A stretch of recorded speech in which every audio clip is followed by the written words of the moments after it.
Iron Lung is one of those movies where it's not for everyone, and I kind of hate that. This is a long and slow movie and it takes a while to get interesting. And immediately, I know a lot of you are going to check out. In all honesty, I would have checked out too. But what kept me engaged was the mystery and the way they were telling the story. There's a lot of questions you're going to have. A lot of backstory and world building that you're not going to know and it's probably never going to get answered. But it's by design. You're not supposed to know everything. The collapse of the human race, what this monster is, what it can do, what these characters' motivations are, why this all happened, who survived and who didn't. You won't really know, and it's going to eat you up inside. You are going to be thinking about this movie and trying to put the pieces together to something that will probably never get solved. Now, I know that sounds super philosophical, but if you're at all familiar with the idea of cosmic horror, then you know exactly what I'm talking about. That fear of the unknown, the claustrophobic feel and uncanny sounds, the idea of everything you know changing and messing with your mind, and you don't even know about it. When did it start happening? From the beginning? Can you even trust your own eyes? How much time has passed? What is real and what is just your mind playing tricks on you? And even if you do understand, can your mind really handle everything that is going on? This movie will never hold your hand, and I love that, but gosh, I hate that. Long story short, it's a great movie. It's gonna feel long, there's gonna be multiple plot hooks, and then moments of calm and nothing, then it's going to mess with you. And this movie does all of that perfectly. Markiplier is a great actor, and even if I was a bit bored in the beginning, I was super invested by the end. Alright, time for a long review.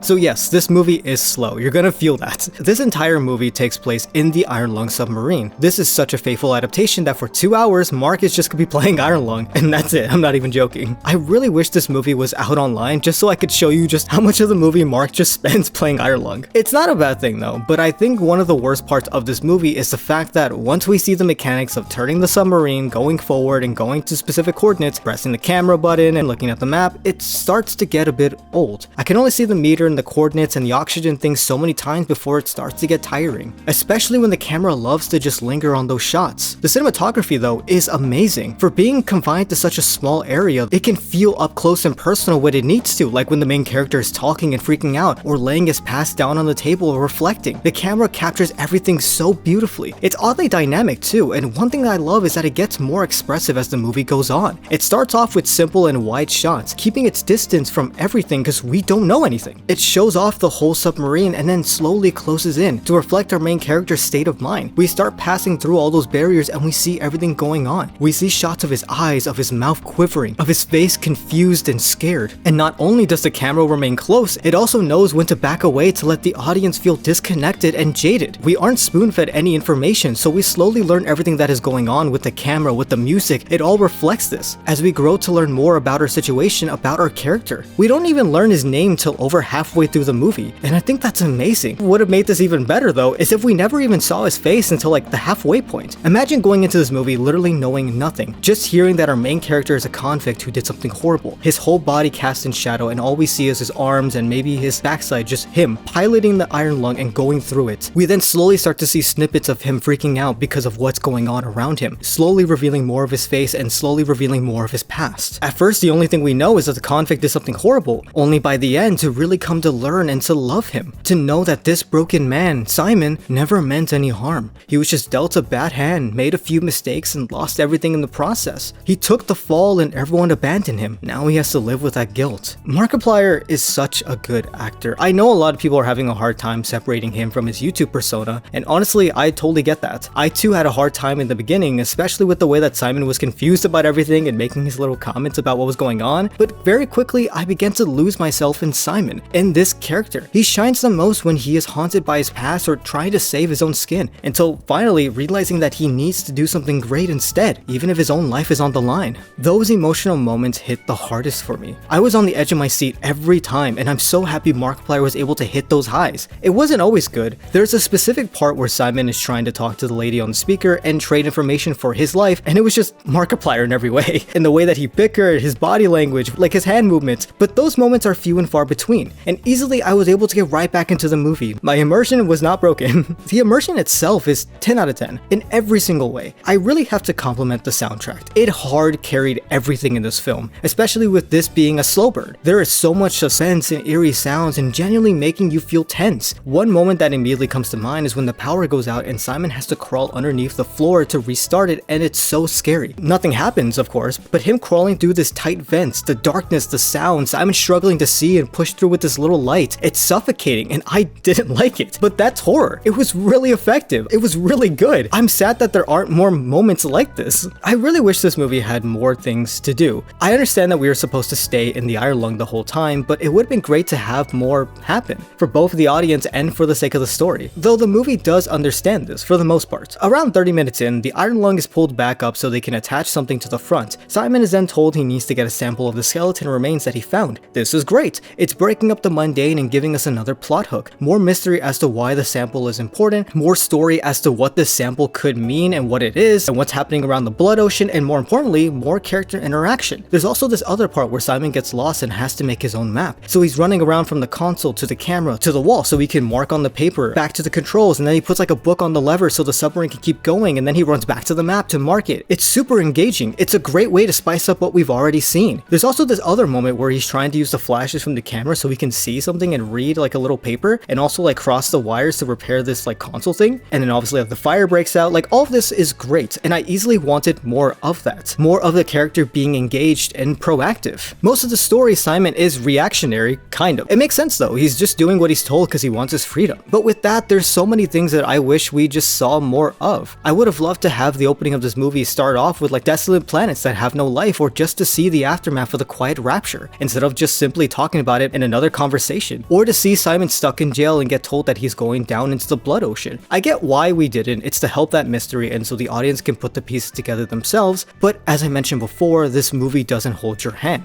It won't tell you everything and you have to figure it out on your own. That lack of information is what kills me. The one thing I don't want to do is go home and have to look up information on the wiki. This is honestly my biggest critique of the movie. It didn't fill us in on everything for obvious reasons, but I feel like we should know more about certain things, like what is Eden? What happened to the last tree? Why was Simon betrayed, and what was happening at the station? What was that weird glass memento thing that he had wrapped around his arm? Was it from a family member or just someone from his like team or something? Or was it just another survivor that he was like, oh no, someone died down here? And why did the console say to cross the wires? And what was so important about the SM8? Why did we need to save the black box and download all the information? How could it have saved humanity? And what exactly was the quiet rapture? So many questions that we can infer about, but would have liked more information on. Everything was just said passively or just mentioned in conversation. This is a very character-focused film, so no real exposition is really said. But wow, you feel so out of the loop watching it. By design, yeah, but it's still a bit frustrating, especially when you're not used to those kind of movies. If you're really good at retaining information and paying attention, then you won't have to worry at all. But I'm the kind of person that needs to rewatch stuff and really analyze it. The first watch is usually enjoyment for me, and the next 10 watches is me understanding it. It's especially frustrating when the sound design is a little too good. I know I was just praising it a moment ago, but wow, I've never needed subtitles more than ever before. The voice effects or booming music or layering of voices, or even when just a character was far away speaking on the intercom, it made it very hard to understand, especially around the midpoint of the movie when Simon is being subdued by the monster. It starts yelling at him about the truth and all this other stuff. I don't know exactly what he was saying because there was just so much going on. It was kind of overwhelming. Such a great moment in the movie, but I wish I knew what was happening. There's a lot of moments like this where I feel like I missed something important just because I wasn't paying close enough attention or because I wasn't able to hear what a character said. And I hope that's not the movie's fault. It might just be like the mixing and sound design, or maybe it was just me really just missing things. I wonder if you all felt the same, so tell me in the comments below. Though this does seem like the kind of movie where you need to watch it multiple times so that way you could see all the details and fully understand it, which I'm completely fine with. I know others won't be, but it's interesting enough for a second watch. Overall though, I'm really happy about this movie. I'm really happy it exists. In this day of age of slop and tropes and the second screen policy that Netflix has, it's really nice to have something be so different in every way. It's not a perfect 10 out of 10, but dang, I think it's close. It has its problems like every other thing has, but this movie is exactly what it needed to be. It's a faithful adaptation, it's a scary movie, it's suspenseful, it's very character driven, it's got some great moments, it lingers, it's dynamic when it should be, that ending is amazing. I enjoy this experience, and you should definitely check it out.